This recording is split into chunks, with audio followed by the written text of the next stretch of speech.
Театральный лайфхак.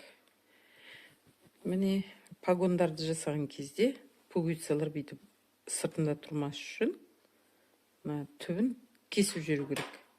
Қазір кесем, сосын көрсетем. Міне көрінбейді. Ішінде тұр. А то ол былай биік тұрған, көрініп тұрған. Бүйтіп қырынан қараған кезде бүйтіп шығып тұрған. Ал енді вообще көрінбейді. Вот осылай.